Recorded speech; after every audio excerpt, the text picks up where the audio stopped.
Rosalie Matondo, ministre de l'économie forestière, face aux nouvelles recrues de son département ministériel ce 8 janvier 2024. Cette première entrevue a permis aux nouveaux fonctionnaires de l'État de s'imprégner de l'organigramme et des missions dévolues à ce ministère stratégique dans l'économie nationale.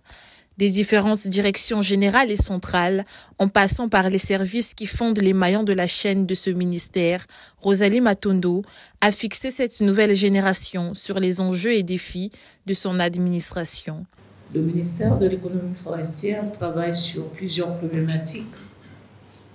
La première problématique est l'économie forestière. Pourquoi c'est un ministère de l'économie forestière? Tout simplement parce que c'est la deuxième ressource économique de notre pays.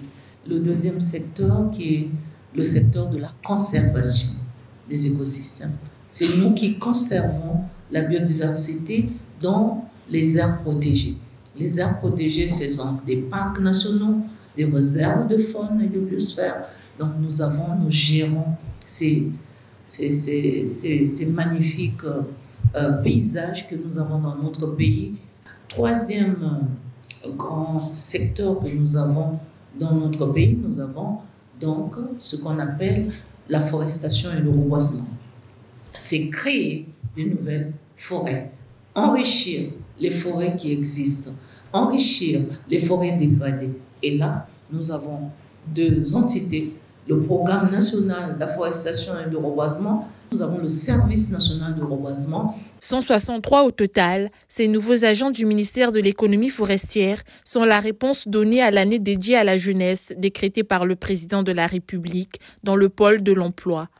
Rosalie Matondo a donné les orientations pouvant faciliter leur insertion professionnelle dans le secteur. Vous avez eu cette opportunité d'être recruté à la fonction publique et surtout d'être affecté au ministère de l'économie forestière, un ministère d'une grande importance pour notre pays, un ministère qui répond aux enjeux aujourd'hui très actuels liés au changement climatique, liés à la préservation de la biodiversité, à la préservation des forêts.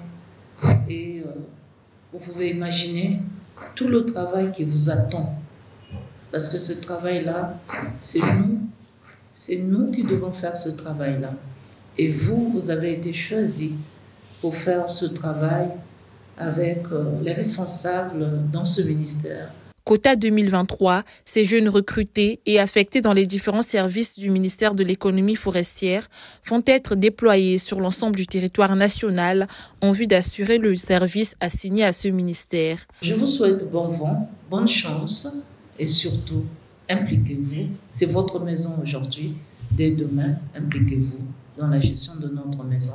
À leur tour, les nouvelles recrues ont exprimé leur gratitude au président de la République et au ministre de l'économie forestière à travers la remise de ces présents à Rosalie Matondo. Les échanges ont été très bénéfiques pour nous, dans ce sens où elle nous a présenté le ministère dans l'ensemble.